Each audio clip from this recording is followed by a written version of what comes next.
ভুল না করলে সফলতা আসে না, কিন্তু একই ভুল বারবার করলে সাফল্য অধরাই থেকে যায়। কয়েক টন ব্যক্তিত্বের থেকে 1 আউন্স ধৈর্য অনেক দামি। রেগে গেলেন তো হেরে গেলেন। অনুকরণ নয়, অনুসরণ নয়, নিজেকে খুঁজুন, নিজেকে জানুন, নিজের পথে চলুন। ব্যর্থ হওয়ার নানা উপায় আছে, কিন্তু সাফল্য হওয়ার উপায় একটাই। ভাগ্য বলে কিছুই নেই, প্রত্যেকের চেষ্টা ও যত্নের ওপর তা গড়ে ওঠে। মানুষ যখন তার শ্রেষ্ঠ স্বপ্নটি দেখে, তখনই সে বাস করে তার শ্রেষ্ঠ সময়ে। বুদ্ধিমান লোক জরুরি কাজেই তার জীবন ব্যয় করে।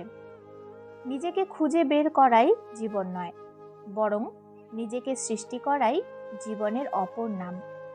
যদি আমার কাছে একটি গাছ কাটার জন্য 8 ঘন্টা সময় থাকে, তাহলে আমি কুড়াল ধার করার জন্য 7 ঘন্টা ব্যয় করব।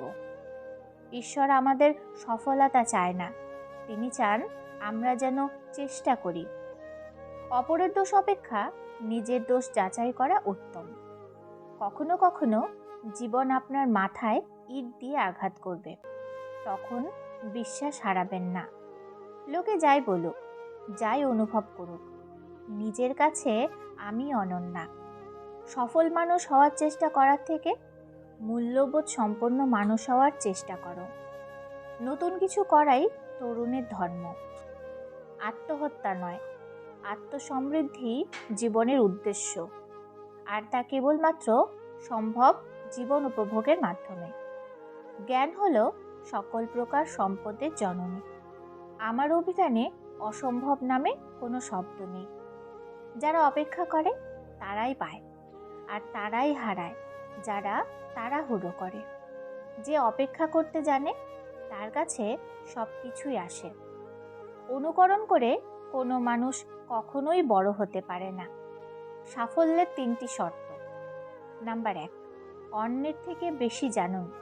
নাম্বার 2, অন্যের থেকে বেশি কাজ করুন। নাম্বার 3, অন্যের থেকে কম আশা করুন। দ্রুত পরিবর্তনশীল বিশ্বে ব্যর্থ হওয়ার একটি মাত্র উপায় আছে, আর তা হলো ঝুঁকি না নেয়া। বিদ্রোহী মানে কাউকে না মানা নয়।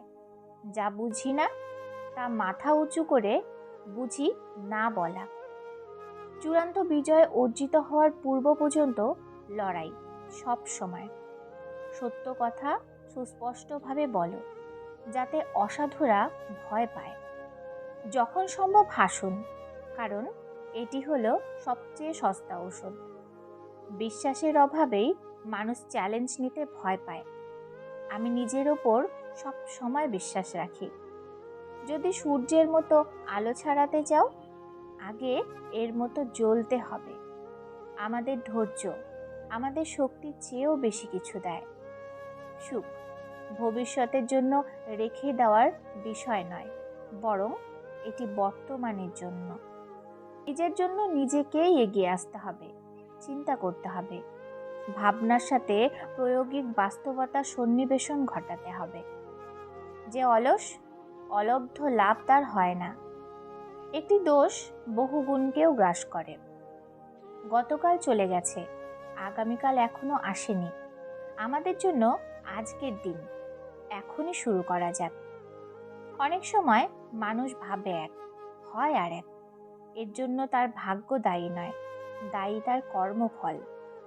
অর্থ যেমন অর্থের জন্ম দেয়, সাফল্য তেমনি সাফল্যের জন্ম দেয়। ভিডিওটি এই পর্যন্তই। যদি ভিডিওটি ভালো লাগে তাহলে লাইক কমেন্ট করুন, আর চ্যানেলটি সাবস্ক্রাইব করে বেল আইকন বাজিয়ে দিন। ধন্যবাদ।